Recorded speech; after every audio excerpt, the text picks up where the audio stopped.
What's up, guys? Welcome back to the Dr. Joey Munoz Show. I'm your host, Dr. Joey, Nutrition Science Ph.D. and founder of Fit for Life Academy. In today's episode, I had the pleasure of having an in-depth conversation with my client, Noah, who I've been working with for a little bit over 6 months now, and he's had incredible success in his health and fitness journey. I'm going to give a little bit of detail in terms of what he's accomplished now here in the introduction of the episode, but I won't go into it much because he explained his journey beautifully, and I think you guys are really going to enjoy this episode. Noah is a former Division I football player. Okay, so he is an experienced athlete, has been working out his whole life. And then after college, he really struggled with his health since he didn't have a structured kind of exercise and health routine the way he did when he was playing football, right? Noah was near 400 pounds. And before I started working with him, he had already lost about 20 or 30 pounds. And he's lost an additional 50 or 60 pounds in our time working together, which is incredible. But even more incredible than the amount of weight that he's lost is the fact that he's about halfway in from where he wants to be, right? His ultimate body composition goal. And he is 100% confident that he's going to get there based off of some of the mindset shifts and some of the things that we've been working on over the past 6 months. And the only thing standing in his way really is time, because it takes time to get there, right? Anyways, I will leave it at that. I hope you guys enjoy the episode. If you're regular listeners of the podcast, I'd ask for you to please take a second to rate the podcast and leave a review. It helps me reach more people with my podcast, which is ultimately my goal, right? I'd love to be able to help as many people improve their health and fitness with the free information that I provide. Anyways, let's go ahead and get into the episode. What's up, Noah? How are you doing today, my man? Thank you for being here. I'm doing well. Thanks for having me. Awesome, brother. Well, you and I have been working together for how long now? A little over 6 months? About Correct? 6 months, yeah.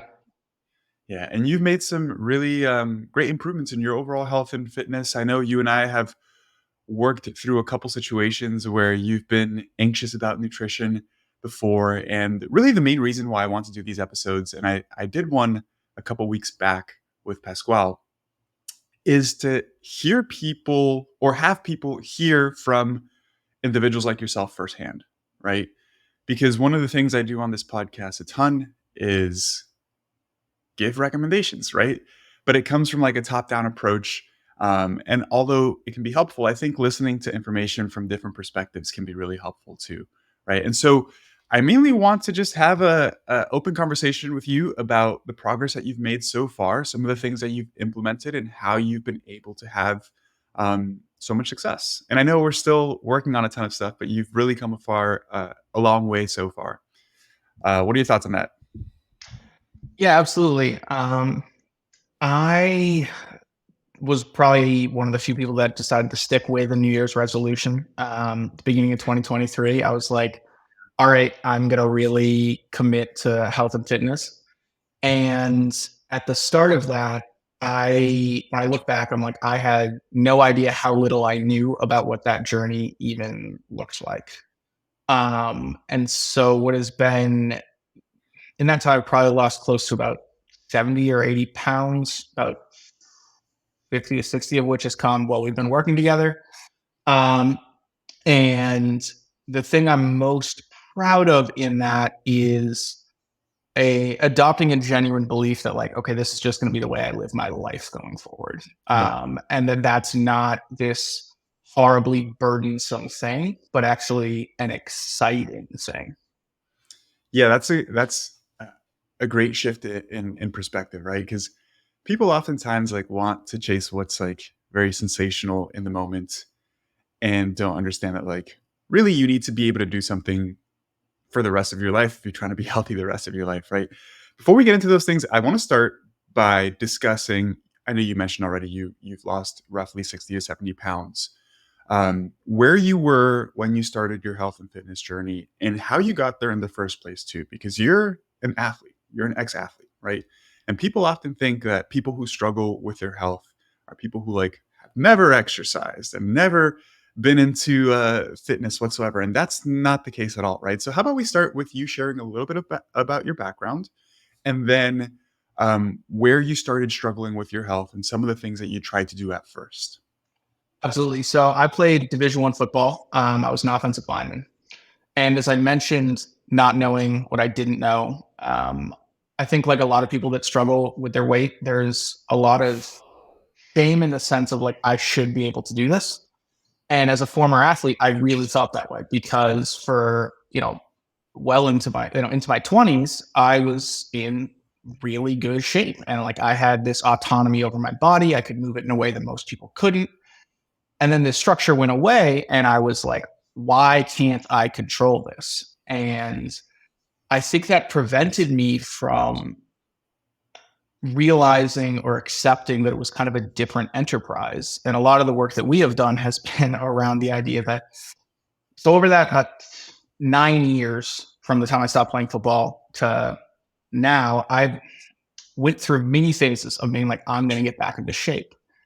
And Mm, it's only this past year or so that I've realized that I did not approach that in a reasonable or healthy way. Where what I would do is literally, you know, I still had access to the strength and conditioning programs, and I just started training like I was a Division I football player again. yeah, I did that without the guidance of the strength and conditioning staff, so yeah, I did it really unsafely. I would burn out after, my goal would be like, if I don't leave the gym being like, oh my God, I'm exhausted, I did it wrong because, so much of training for a sport is really like there's this start date. The season starts, August 3rd. Every missed rep is like, you're not getting better. It's this mentality that is just not transferable to your general life. And mm, there's a reason why it's motivating to have a start date to a season. And then if you try to live your life that way without a season starting, every time I did, why am I doing this? And then my shoulder would start hurting or my back would start hurting. And I'd be like,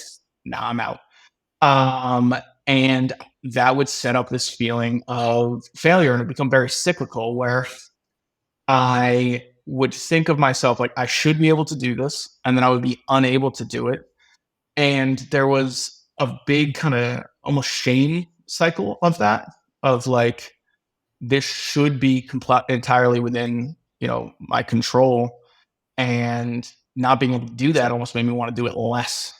yeah, Which, in football too, there's a lot of, especially playing offensive line, a relationship with food certainly wasn't very healthy. I remember you know, trying to train that hard and keep up weight or gain weight, you have to eat a lot. Um, yeah. and I remember a specific anecdote where one of my teammates and I, defensive lineman, would do what we'd call bang bang, where we'd go to two fast food places back to back. Um, and so we were doing like Chipotle and Moe's. And I remember walking from one to the other, Just and two he, Mexican places, man. No yeah. So variation like, at all. if one had better queso, Mm, right? Like we're like, now we don't have to choose; we get both. um, and I remember him saying to me, "Man, it's gonna really stink when we just can't do this." mm, And that's kind of haunted me because I remember saying back to him like, "Nah, I'll figure it out."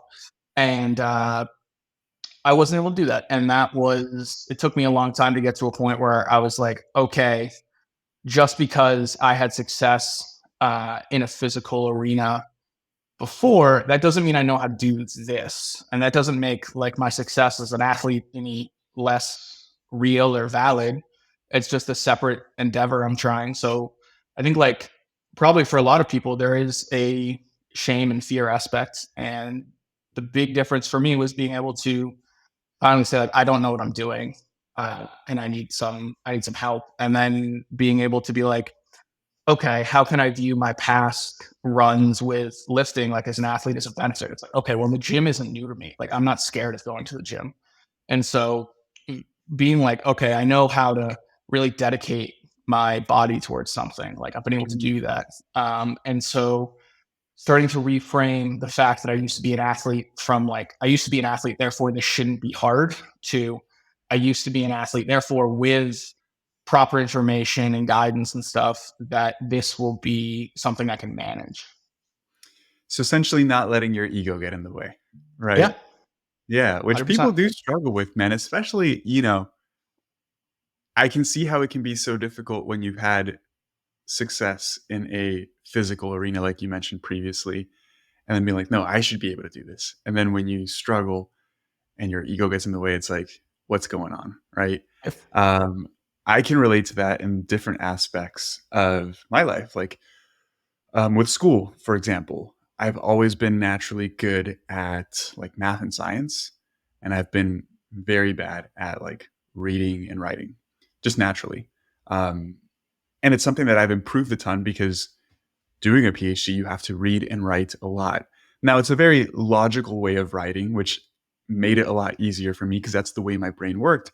But I remember getting so frustrated when I was like, man, like some stuff with school comes so easy. Like, why can't I do this stuff? And I remember when I started my PhD, like one of the professors that I really looked up to, one of the things that I asked him about, I wasn't worried about like learning the information, being able to do the research. I was like, dude, like, how do I become a better writer? Because like I can't write, right? And it took like me really acknowledging that, like, hey, there are some things I'm good at. There's some things I'm not good at. It's similar, but it's going to take some work. It's the same type of mental approach. One thing I wanted to ask you, right? So it sounds like with the exercise component, one of the things you struggled with after football is that you had a fairly all or nothing mentality, right? It's either I'm not training at all, or I'm going as hard as humanly possible as if I was still playing football, right? Did you have, and we'll talk about that a bit because I think that was one of the main conversations that you and I had when we first started. Did you have a similar approach with nutrition, and how did you approach that? Absolutely. So, my nutrition approach and my exercise approach were too tied together in the extreme where I had, because any Division 1 sports program is going to have some nutrition education for its athletes, right? Like it's very basic, but I had a concept of like calories, right? I had a concept of like he needs to eat a lot of protein. Um, that just reminded me that when I was talking about the food relationship thing, when I was in college, I used to carry around a bag of meatballs with me to class so I could make sure I'd get my protein. um, and Hilarious. and so I would view it as, so I'm a big dude. I'm 6'3". In my previous attempts to try and lose weight, I was anywhere from like 350 to 380, 90. And I would be like, all right, if I can eat 2,000 calories today, absolutely crush it in the gym, like maybe I can lose like 4 or 5 pounds a week. Um, and if I remember vividly having these moments of like intense hunger, like intense hunger. And if I couldn't, sometimes I could push through it. And if I couldn't, it very quickly became like, can I swear on this or no? Yeah, you can say whatever you want, man. Okay. Yeah. Very quick. Like I remember vividly moments just being like, fuck it, I'm getting Domino's. Yeah, And like how quickly that rationalization can come in of, okay, I had a good day or I had a bad day. And if I'm going to have a bad day, I might as well just have the best possible day, like the yeah, best possible meal. And if I, similarly in the all or nothing nutrition, when I would start getting, because I was overtraining, when I would start getting hurt, I was like, well, there's no point in eating well now. Um, and so what I have been able to reflect on, in particular, since you and I have started working together the last 6 months or so, is my relationship to food. Mhm. Um, in that, when you're an athlete, a lot of what's drilled into you is to view food, especially when you're in college. And like, there's value to this. I'm not trying to say that it's necessarily a bad way, but to be like, listen to a college kid, you need to eat a certain way. Like, food's designed to fuel your performance, right? Yeah. And I was never able to move past that. So it was like, I'm either performing, in which Mhm. case I need to eat as few calories as possible to lose as much weight as fast as I possibly can, or I'm not, in which case, who cares? I can eat Yeah. whatever I want. And I've found, as we really started working together, that, and I'm not going to pretend that it's really easy, and it doesn't, still sometimes creep up into my mind, Yes. but food's function, that is certainly a function of food, but food is also something that you can really enjoy. And I had fallen into a place where I used food a lot to soothe myself. And that would kind of spiral into like, well, now I don't need to exercise, blah, blah, blah. But what I've been able to really feel in particular in the last 6 months is I've never enjoyed food more. Um, because I've moved on from this idea that food is either a source of pure performance, the most utilitarian thing in the world, or it's like a hedonistic pleasure that like it needs to Yeah. soothe me. I've lived in Italy the last 3 months and I've had tiramisu or gelato literally every day I've lived here, and I've still lost weight at about 2 pounds a week. And I'm enjoying that more than I would have in the past because I no longer view that dessert food as like, I'm stressed. This needs Yeah. to make me feel better. I'm like, wow, this is really good. I've had it, a nice day. I'm just going to enjoy this, scoop of gelato. It's delicious. Um, and like I said, I think I'm not going to pretend like I don't still have to work against some of an ingrained pattern because it's been most of my life. But I have found the most surprising part of this journey has been like, wow, I really enjoy food.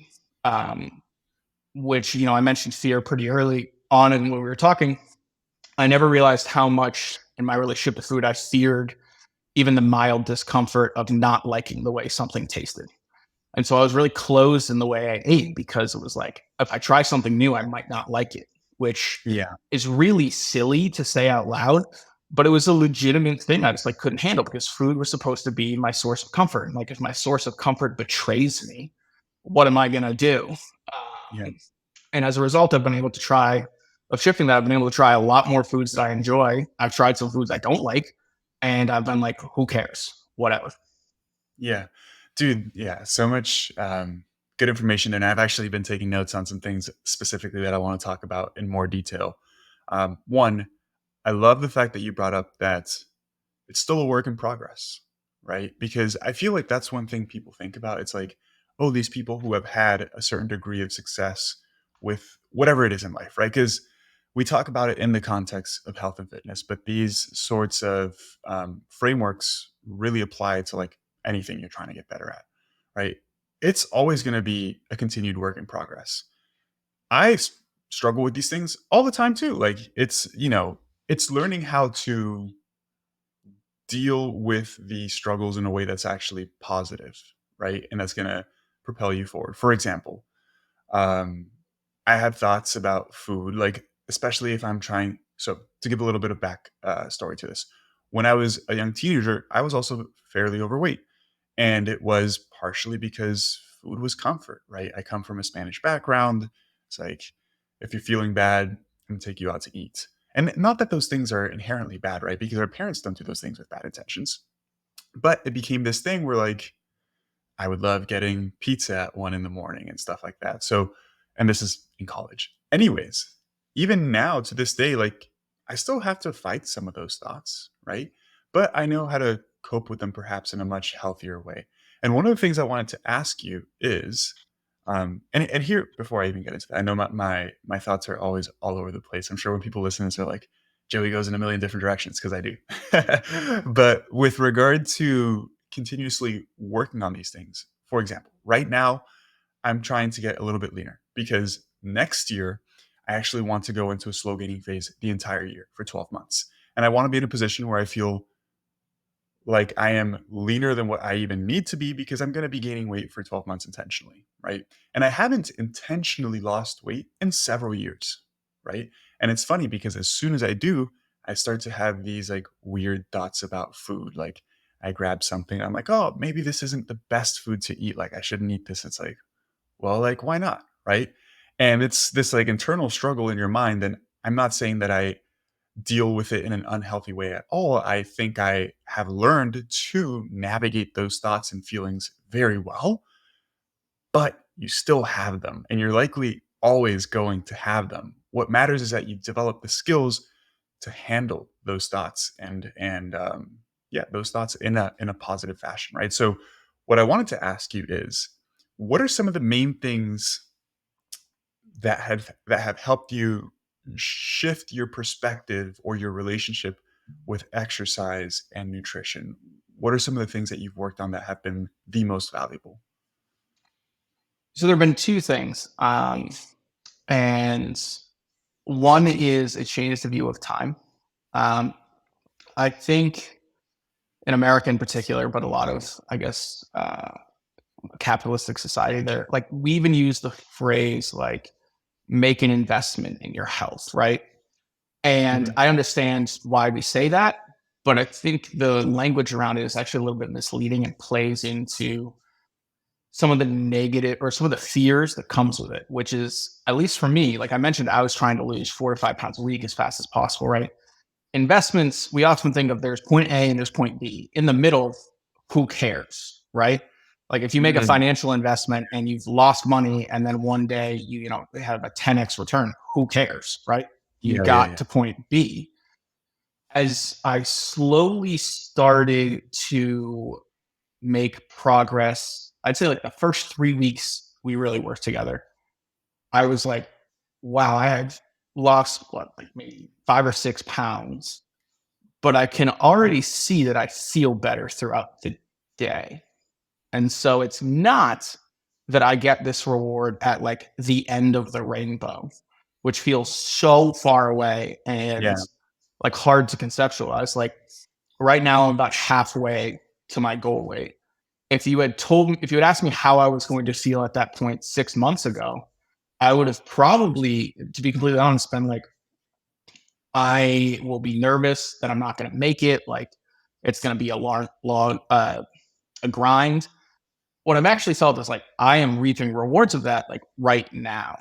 And Yeah. so as a result, by keeping this mindset of like, I don't really care what 6 months looks like from now. I acknowledge that the decisions I make on a health basis day to day help me every day and make me feel better and enjoy life more.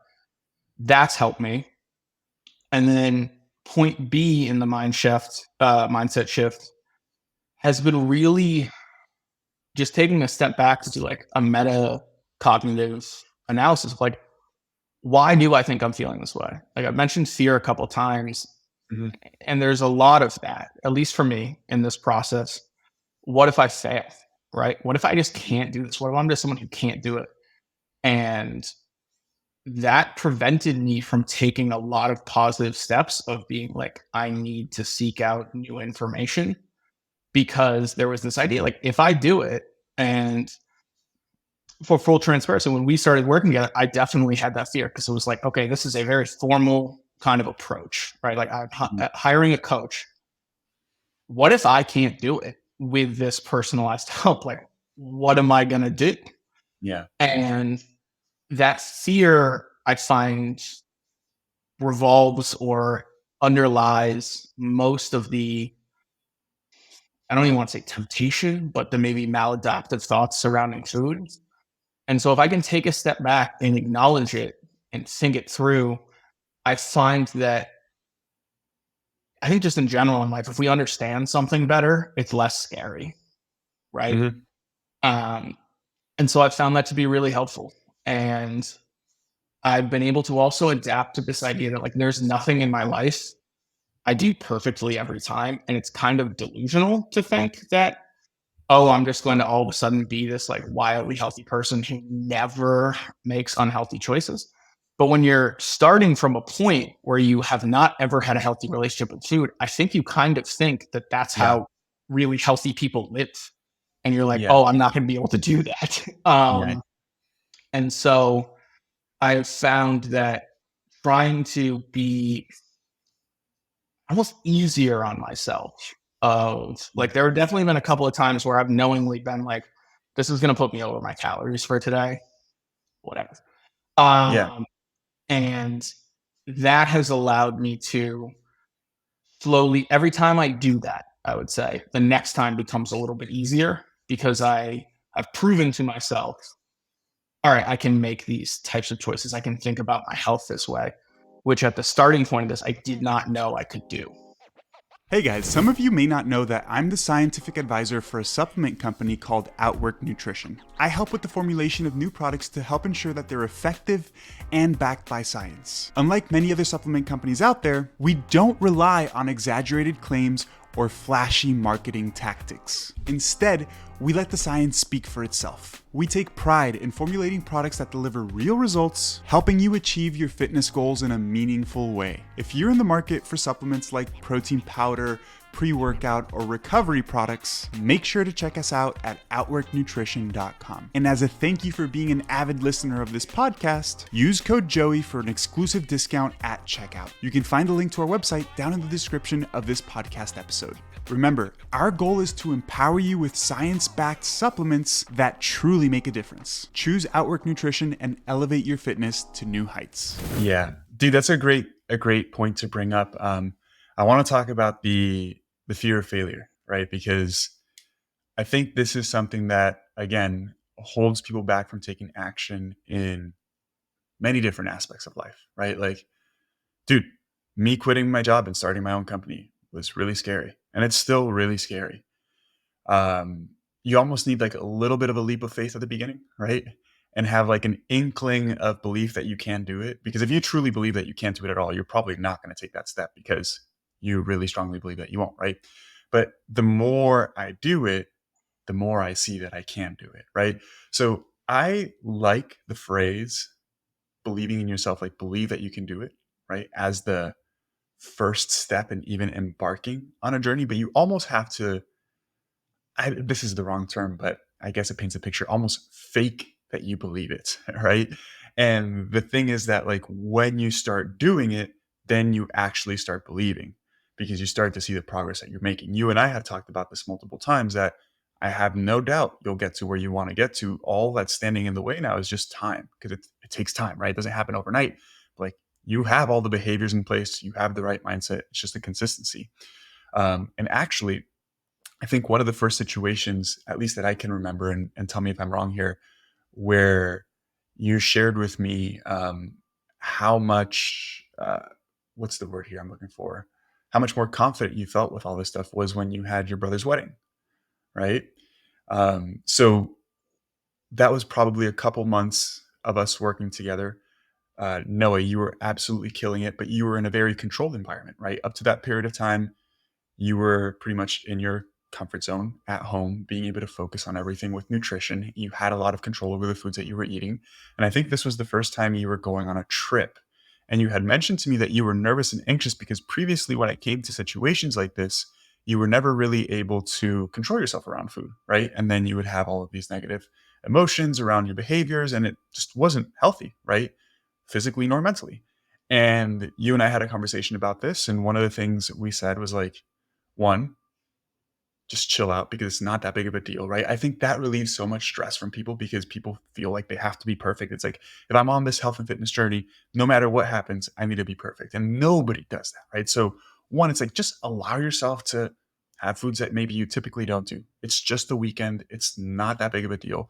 But two, let's implement some healthy behaviors that will still help you stay on track overall, and then just give yourself permission to have more food if you want to, right? And I remember you and I discussing maybe having a protein-rich meal, focusing on some veggies, and veggies is something I want to talk about too because you've opened up tremendously to that.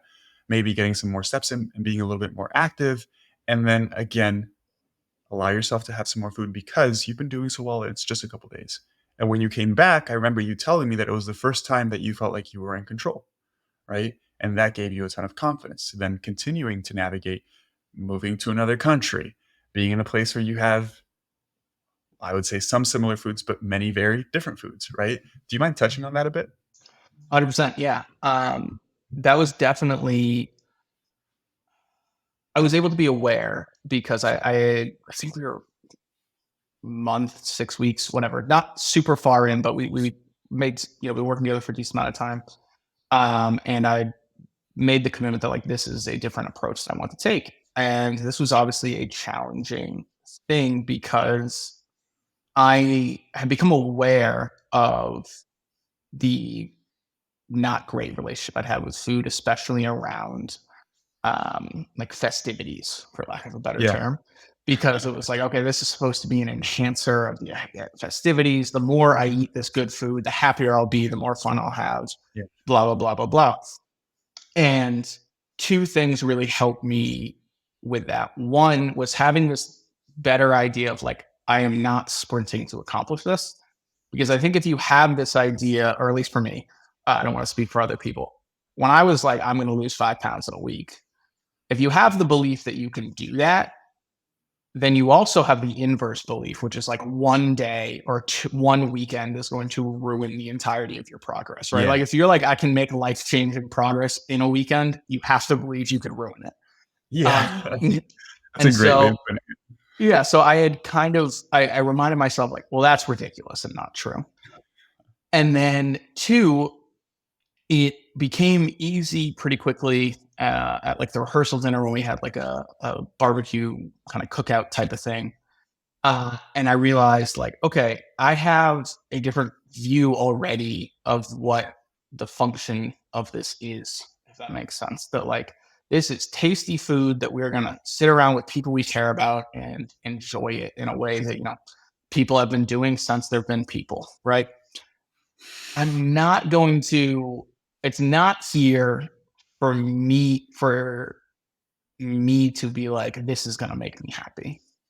Yeah. And once I was able to get through the first night, it was really affirming and really allowed me to believe, like, yeah, I'm fine. I didn't spend any time like tracking my food like neurotically, but I realized like, I'm good. I'm not hungry anymore. I don't need to have like, an extra hamburger or hot dog. Like, I don't need that. The food now has served its purpose and has served its function.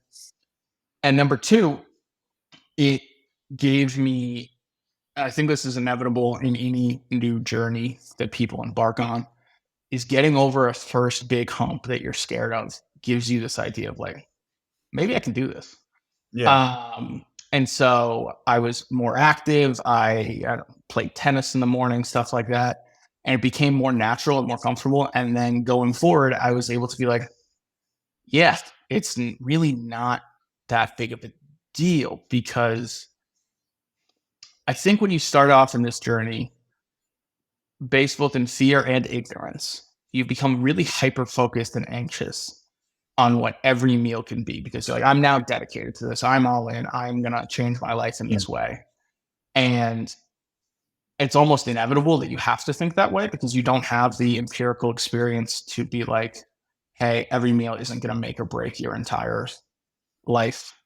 Um, so that was definitely a really pivotal moment for me. And as you mentioned, it made moving to this, food heaven of Italy way easier. Like when we started working together, um, there's no way that I would have been able to make this move and not either overindulge or be hyper focused on Mhm. not enjoying. Um, so yeah, like these big moments that are almost interruptions and out of control of the, I was cooking for myself every night or every meal. Maybe I'd go out once a week, but it was so much more within my wheelhouse and within my control. Then I entered this new environment that could have been an opportunity for like really unhealthy behavior, but I was able to overcome that hurdle and it gave me a lot more confidence. Yeah, that's a great way of putting it, man. And I think one of the things that you've done really well is actually being open to being coached, right? You're a very, very coachable person. I've worked with people who are the complete opposite, right? And it's funny because they understand that they're not coachable. They understand that like they hired me, but then they're hesitant to implement some of the things that I'm recommending. For example, my approach is very different. And I wanted to ask you about this with the exercise perspective, because I know when you and I started working together, you were like, man, like I don't enjoy lifting. I just like don't enjoy it anymore. And I was like, why? You're like, man, I'm always hurt and it just takes so much time and it's so hard and it's so fatiguing. And I was like, have you ever thought about just like lifting less intensely? Maybe lifting a little bit less and less hard, but like do it consistently? You're like, no, I haven't. And now you actually like enjoy your workouts. Right. Yeah. So my approach is really emphasizing sustainability first and foremost. Because at least in the health and fitness space, like most of the people who are coaching or health and fitness professionals are people who love it, love health and fitness, right? Like I love it too. Don't get me wrong. Like the gym, I could be in the gym 2 hours a day every day. I love it.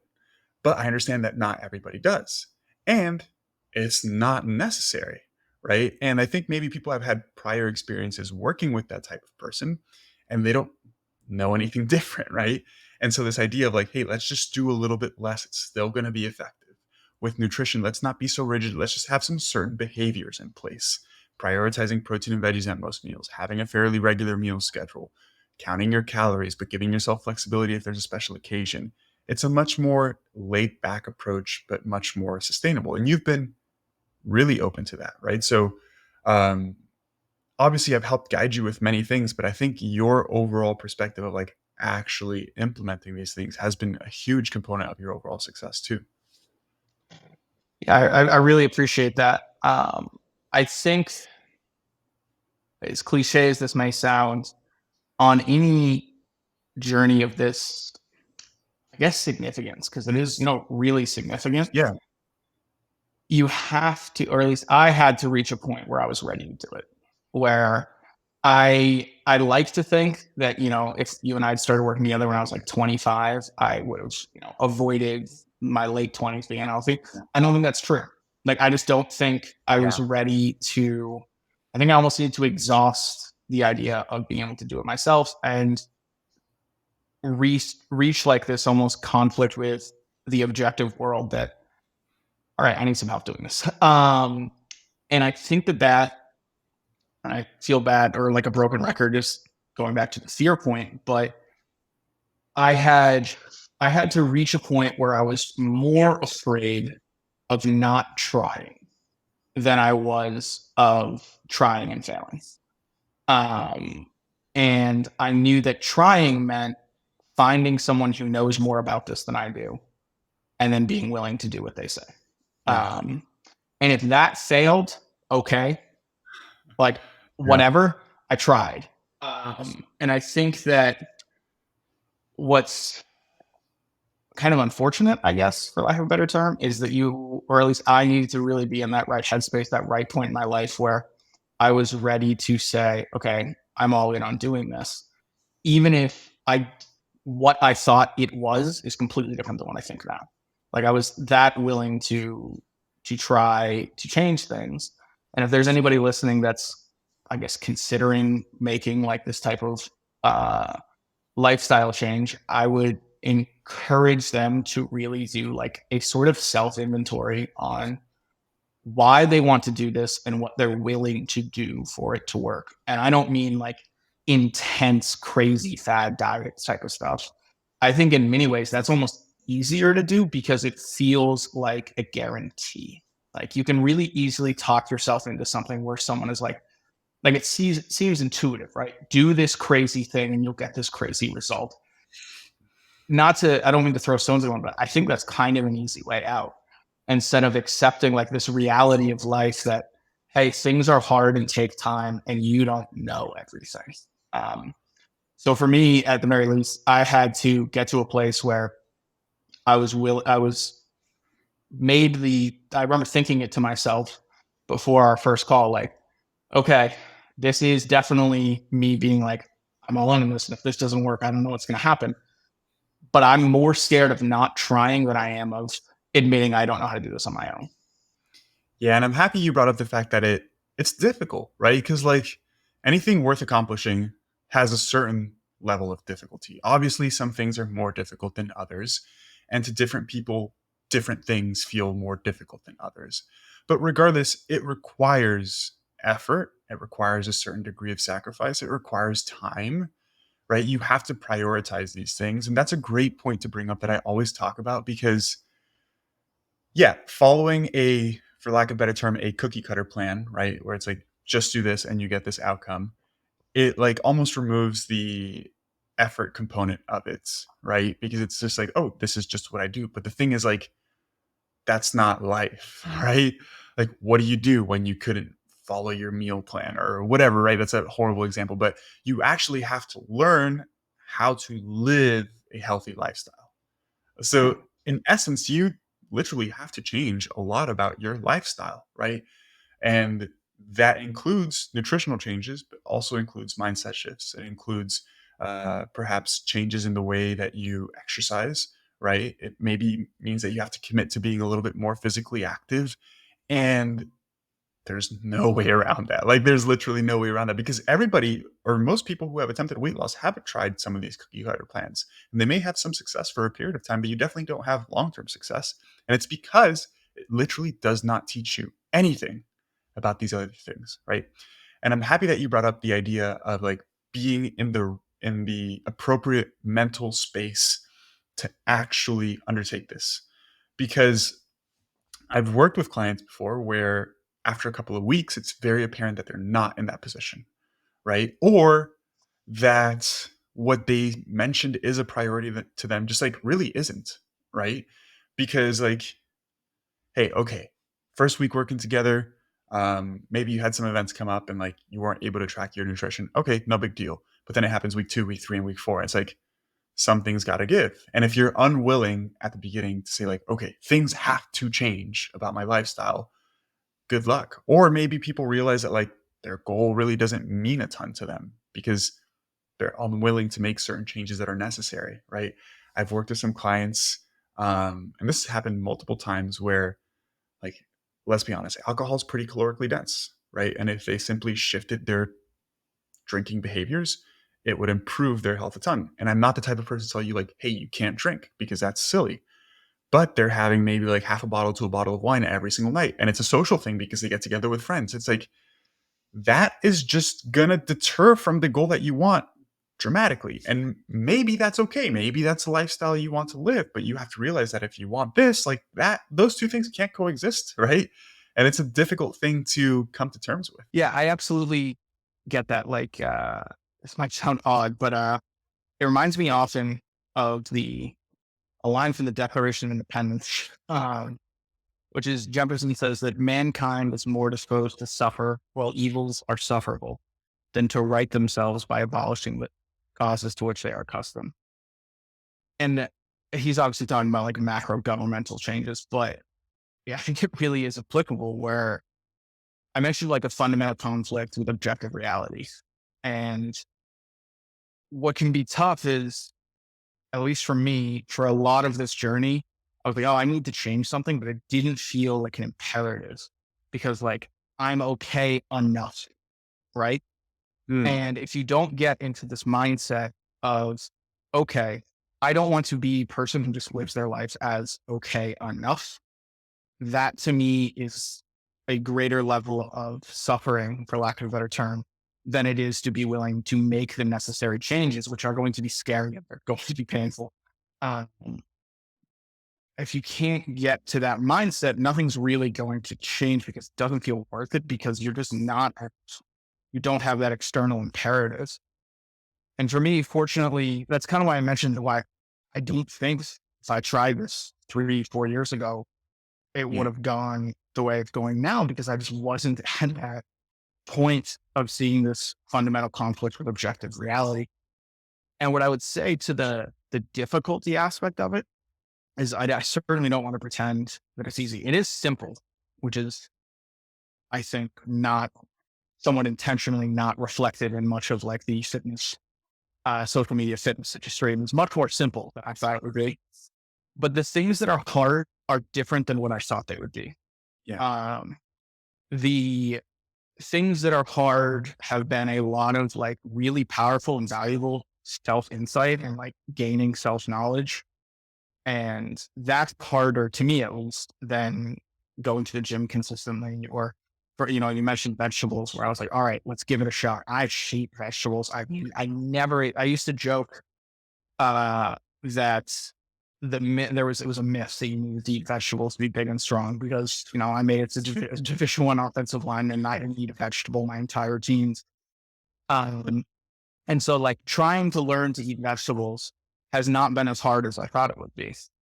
Coming to grips with the fact that, man, maybe I struggled to have a proper autonomy or relationship over the most fundamental aspect of life, which is eating food. Uh, That's the harder part, but it's been wildly rewarding. Like, I think that there's often, and I think I've heard you talk about like this idea that, obesity and laziness or some moral failings, obviously ridiculous. Yeah. And I don't think that I was a less moral person when I Yeah. was, stripping with obesity. I do think that going through this process helps me gain a lot of introspection about myself that I find really valuable. And that's both great, but that's also what's hard, is like coming to grips with the very fundamental idea, like I can't do this thing. And the consequences of my inability to do it are really, really severe. Like it's scary to contemplate, wow, how much of a stretch, like what is my life going to be like? And how long is it going to be if I keep going this way? Like that's scary. And it's really easy to ignore in the face of, "Oh, I've got work, I got to bring the kids to something," right? And that to me has been the harder part, but equally not more rewarding than the uh, more pragmatic aspects of everything. Yeah. No, that's a great point, man. You brought up the idea, like so many people like perpetuate this thought, like obese people are lazy, and it's just like so dumb. It's so dumb because I would say, even let's say in the context of health, right? Like, are there some people who are obese and just like don't care at all and don't focus on their health? Sure, there are, right? Just like there are some people who maybe poor example, but are homeless and just like don't care, right? Like those people exist. But I would say that most people who are in a bad place in terms of health probably actually try pretty damn hard. The thing is, they're putting effort towards things that don't actually really work, right? And that's where a lot of the frustration comes. It's like, man, I'm actually trying really hard and like it feels like it's a mental struggle all day long.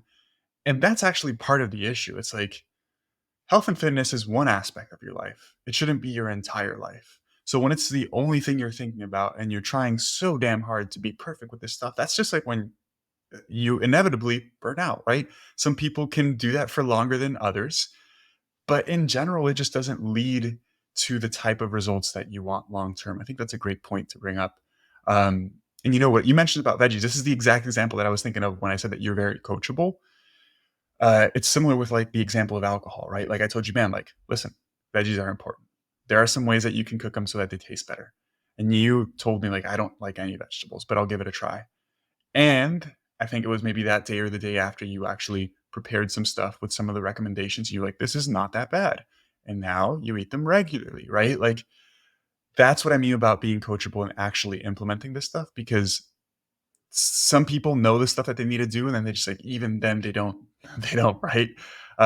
It's tough. I have a hard time understanding what drives people to be certain ways. And I think part of it is what you mentioned, that like maybe they're not in a position of despair, for lack of a better term, or what they say is a particular goal or a priority really isn't, right? And that's why I urge people, like, before you even embark on achieving a particular goal, ask yourself, why is that goal important truly, right? And then go a step beyond that and ask yourself, okay, if this is important, what sacrifices are needed or what changes are required to actually achieve that goal? That part of the sacrifices, you might need some guidance if you don't really know what to do. But in general, people know what their like unhealthy behaviors are, right? And it's like, are you actually willing to change those things for this certain outcome?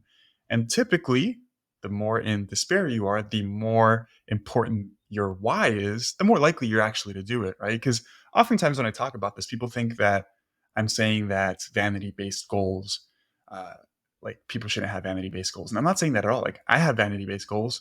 You have vanity based goals. We all do. But if that's the only driving force, it's way less likely that you actually execute on those things unless the lifestyle that you live actually aligns with that vanity based goal because you enjoy it, right? Like I admit I like getting leaner and all this stuff because I actually enjoy this lifestyle. I love it, right? That's the other misconception that people have when they're like, oh, people who are into fitness are so dedicated and so committed. Partially true, but partially it's the fact that we just like doing this, right? Like, for example, somebody who is a PhD physicist or something like that, like, yeah, they're very dedicated, but they also just love physics, right? What you do, like, you love the stuff you do, and it's not for everybody. That's another thing that's important too. So the aspect of it's not for everybody, right? That's where you and I have a conversation. I've had a conversation with multiple people. It's like, hey, you don't have to go that hard. You can be very healthy, be in very good shape, and you don't have to be 100% into that sort of lifestyle. Are you tired of spending countless hours grocery shopping, cooking, and preparing your meals? I get it. Time is precious, and that's where Icon Meals comes into play. I've partnered with Icon Meals to bring you delicious, macro-friendly, and high-protein meals that will make it easier than ever for you to achieve your fitness goals. I understand that you may have hesitations over the cost of a meal prep service compared to cooking food at home. But let's face it, how often do you spend more money eating out because you didn't have time to prepare your food at home anyways? With Icon Meals, you not only save time, but you invest in your health. These meals are carefully crafted to be healthier and more in line with your fitness goals than most of the food that you eat out anyways. So why wait? Visit iconmeals.com and explore their wide array of mouth-watering meals. And as a special bonus for listening to this podcast, use code Joseph10 at checkout for a special discount off of your order. By the way, you can find all of the necessary links in the description of this podcast. Don't let time be a barrier to your success. Choose Icon Meals and fuel your journey towards a healthier, fitter you. Anyways, okay. I've been rambling a ton, which I always do. But some of the last questions I really wanted to ask you is, one, if you were speaking to somebody who was in your position starting, what are maybe one or two pieces of advice that you would give that would really help them jumpstart their journey in the right direction? There are two things. Um, the first one would be being getting mentally prepared to accept and acknowledge your ignorance. Not just of the nutritional aspect, not of the more, like factual academic aspects of it, because I think that's kind of easy to get to. You're like, yeah, I've never studied nutrition, but also of how to do this and what this entails. I mentioned earlier that knowledge of things brings us, comfort, and it's a little less scary. To start this, I would advise them to get very comfortable with the idea that you don't really know what you're doing or what this is going to be like, and you're okay with that because it's worth it. Um, Secondarily, and I've mentioned a lot of the value of like personal exploration, is being comfortable, or not being comfortable, but uh, embracing who it is, the type of person that you want to be. Because, every something of this size, right? Like your general health. We have a cliche in English, right? Like health is the most important gift you have. It's a big deal. And I did a lot of reflection of like, what type of person do I want to be? And I don't mean that from like what did I want my body to look like? Do I want to be someone who is unwilling to make the pragmatic and almost egotistical sacrifices that are necessary to live a long, happy, and healthy life?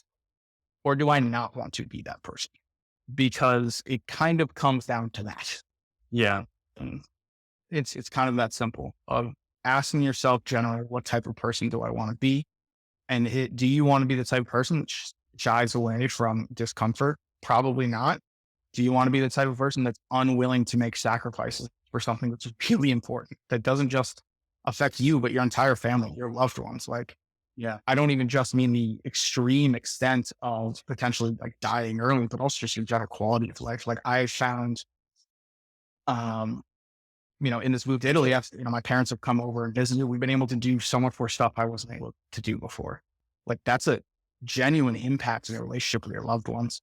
And I think that being willing to dive into how big of a choice this really is and how important it is, even though that's kind of scary, is the biggest advice I would give people, is be willing to be like, yes, this is something I want to do because I want to be the type of person that is willing to make sacrifices necessary to do what's important. And living a healthy, long life and having strong relationships with people in my life is the type of person I want to be.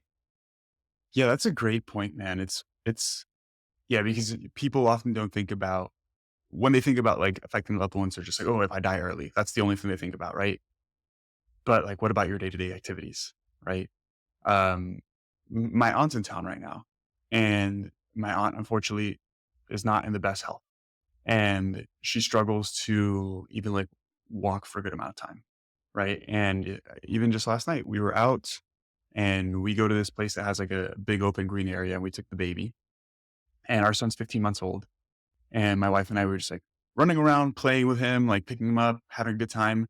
And my aunt just had to sit the whole time, right? And she just watched us play. And sure, she had a great time. She enjoyed herself. She's with loved ones. I'm sure she wasn't thinking anything negative of it, but it's just like, how much more enjoyable could it be? Or how much more could you bond perhaps with your nephew if you could actually get up, pick him up, and run with him because he's a baby and that's what he wants to do, right? And it's like, we don't think of those things day to day. But when you start to make the changes, you do start to realize them, right? And I wanted to ask you, because you mentioned this earlier, most people just focus on the final outcome, right? And it can feel like the outcome is really far away. If somebody's in a position where they perhaps know they need to lose maybe over 100 pounds, and it's like, man, that's going to take a long time. Because when you first understand that, like, one, you can't lose 5 pounds a week, right? And in 6 months, pounds, you come to the realization, okay, this is going to take a lot longer. Let's say it's going to take 2 years. And it's like, damn, like I'm not going to be where I want to be for another 2 years. That's a really long time. What would you say to that type of person? Because as you mentioned, you start to see the benefits and feel them immediately. 100%. Yeah, I'm glad you brought that back up because that would be a piece of advice I would harp on to someone, like if I can go back and talk to my past self, is that week to week. Um, so there's, I guess, two aspects. One, just starting to eat healthier, be more active. You feel like immediate day to day, like, biological neurochemical effects on your brain, which are definitely generally helpful. It's helped me deal with stress better. Uh, I never thought I would be the type of person who was like, I'm having a long day. I need to go for a walk. And that's because by walking more, which is a big part of all this for me, I realized after walks, I feel better. And it's like, oh yeah, this is a pretty healthy way to deal with this. And more effective than going to McDonald's. Yeah. But in a way of like not looking all the way ahead, but instead, once you have like a few good weeks put together and you realize like, wow, I feel a lot better than I did when I started this. Seizing on those like little victories is really exciting. Like, you put up on your social media a picture of me from like the exact same spot in the Roman Forum the year before and the year after. And those seem like, uh, night and day to me. Yeah. But the big thing I've realized is since that picture has been taken, I was able to have a huge victory of like, wow, I was able to walk through this the entirety of it. It's not easy walking around old ruins. Um, I've lost another 20 pounds and I now know and can get excited about the fact that it'd be even easier now. I'd be able to do even more. And so the little victories that you can acknowledge, like, I would not have been able to do or enjoy this as much as I could, as I do right now in the past, is what makes me more excited about moving forward, but also less concerned about the timeline Yeah. because it isn't that big of a deal. I know that every healthy decision I make is increasing the general quality of my life. I don't know if maybe not necessarily exponentially, but considerably.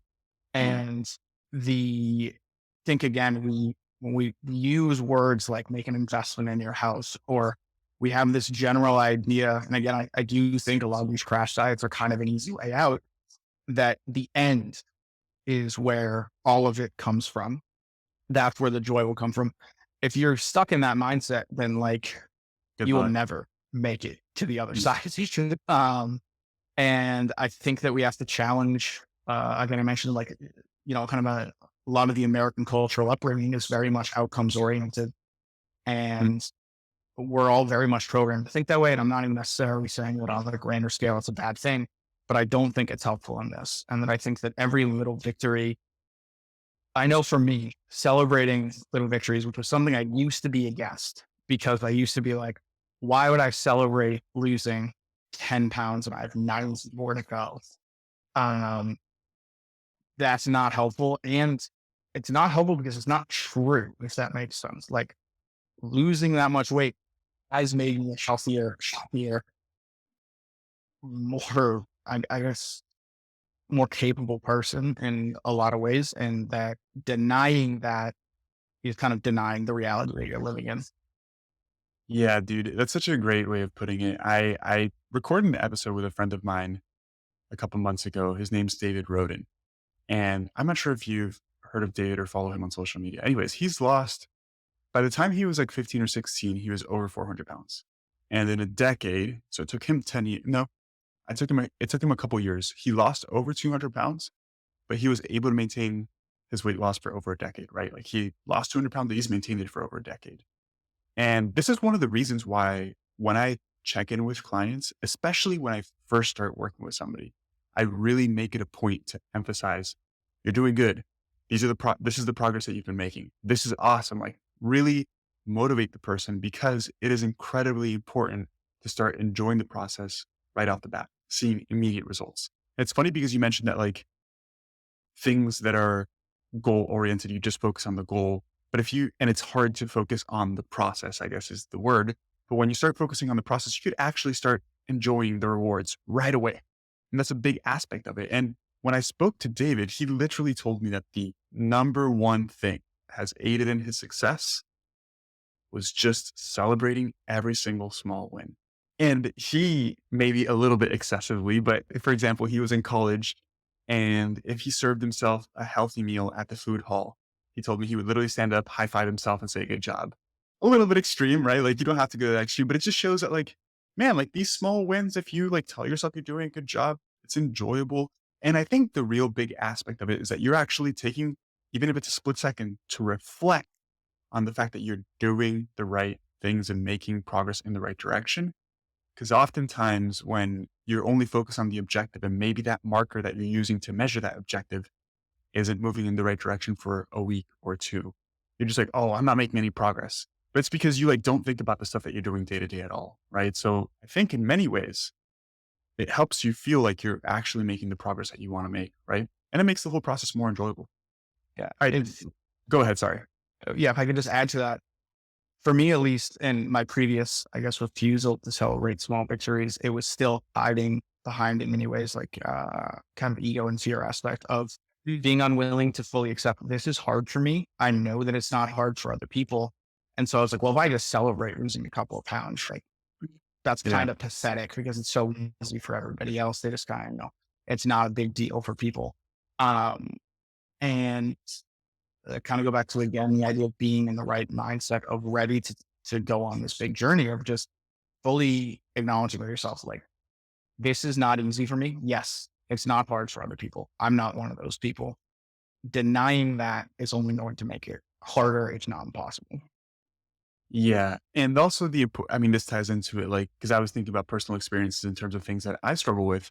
It's like the importance of having a positive social circle and accountability. Right. And I think that leads into this last question I want to ask you about coaching specifically, but with myself, like mirroring all of these things, like me starting my own business is the first time I've ever done anything like this. I have no guidance. Nobody in my family is a business owner. I didn't study business in college. I don't really know what I'm doing. Right.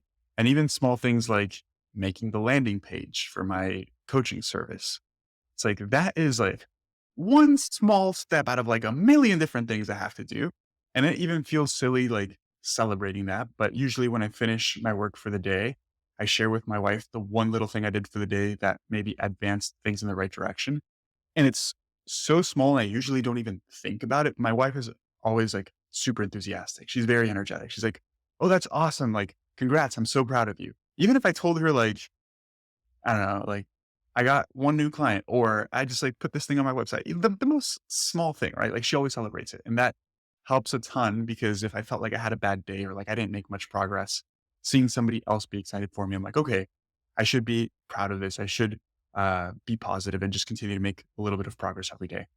The last thing I wanted to ask you, which kind of ties into everything I just mentioned, was or is um, what are some of, or what role has coaching played in your journey so far? And what would you say to somebody who's perhaps considering coaching? I would say if you're at a point where you're considering coaching, um, I would reflect on if you've gotten to the level that I've described before of acknowledging I really need help and I'm willing to take this coaching, or if you're in a position where you're still kind of thinking that going through the coaching is a guarantee. Because if Not you're in, it's not a guarantee, right? Like the way I viewed coaching was I now have, um, I could have done a couple things. I could have taken the time to try and become an expert in nutrition and strength and conditioning, and have all that knowledge myself. That seems pretty impractical. So I was like, all right, this guy's done that. Gone through a lot of a lot of stuff I'd probably find incredibly boring. I acknowledge his expertise in this, so I can get that more academic knowledge. Number two, and this is probably, as we've gone through this process, equally important, I would say, is I have someone who is kind of in it with me. yeah. Um, which is again only going to be valuable if you're like, yes, I'm taking this dive, because it can be scary to kind of talk to your friends or family and like, yeah, I'm going on this big health kick, whatever, because you've tried in the past and failed. And even the most supportive family is only going to be, that's not their job. Right. And so what coaching has done for me and a lot, and again, it has worked because I was in the position to take Totally. the coaching, is it has made me feel like my job now is effort, right? My job is effort. I don't have to concern myself with, am I doing the right lifts? Am I eating the right things? Right. Like I'm going to get all this knowledge based feedback, and I'm going to have someone that I can be open and vulnerable with for any struggles that I'm having. And I just got to try now. I've got to be willing to take coaching and try. If you're in a spot where you think like, yeah, that's what I need to have the major factor of the outcome of this endeavor come down to my effort, then I think coaching is just an absolute no brainer, because what else in your life can you really be like, yes, I am being provided all of the intellectual information I need and the one-on-one support that I have that leaves effort as the only factor? Pretty much nothing. Like that's such a great spot to be in. Um, and I would highly encourage it, especially if you've gotten to a point where you're like, yes, I need to make this change in my life. I am ready to take this change in my life. I am ready to turn to someone who has answers that I don't have and listen to them. Um, I really think that choosing to do this has been one of the best decisions of my entire life. And I would highly recommend it for anybody who is in a position that they're ready to do this. Dude, thank you so much for sharing that, man. The way I like to explain coaching, because people often think of like coaching or working with a coach as simply providing knowledge, right? And it's like most people, if I told you, like, what does eating healthy look like? Most people can pretty much tell you what eating healthy looks like. You don't need to know in depth metabolism and all of these like complex things, like scientifically, to know how to eat healthy. I think what coaching really is one, expediting the process, because knowledge is a component of it, right? So it prevents you from perhaps falling down these different paths that are just going to put you further away from your goal and waste time. So one, it does save time. But two, it's mainly appropriate guidance and support, right? Um, Having support is huge. And this is something I didn't understand when I started coaching years ago. Um, like I think about it in my life and anything that I'm having success with, it's because I have the support that I need to actually have the success in that area of life. Right.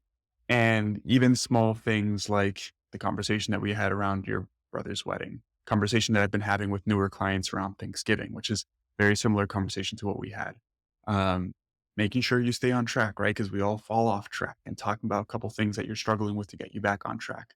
Uh, Accountability, right? And then, I mean, the other aspect of it, which is funny, is like people tend to execute better when there's some sort of financial tie, right? Like, hey, if I invested in this, I am all in.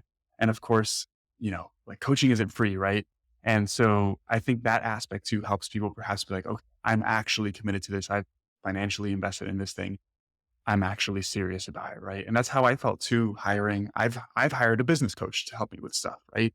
And it's because I really see the value in coaching like you mentioned, if you're actually ready to put in the effort. Because hiring a coach is not a guarantee for a result.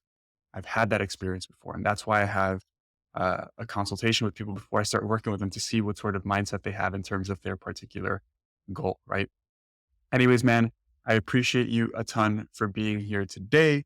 For those of you listening, if you've listened this far, thank you for listening to the entire episode. If you're interested in applying for coaching, the link is going to be in the description, or you can head to my website, fitforlifeacademy.health, submit an application, and I'll reach out to you typically within 24 hours. If I take a little bit longer, I'm sorry. Awesome, Noah. Any last words? Anything else you want to share, man?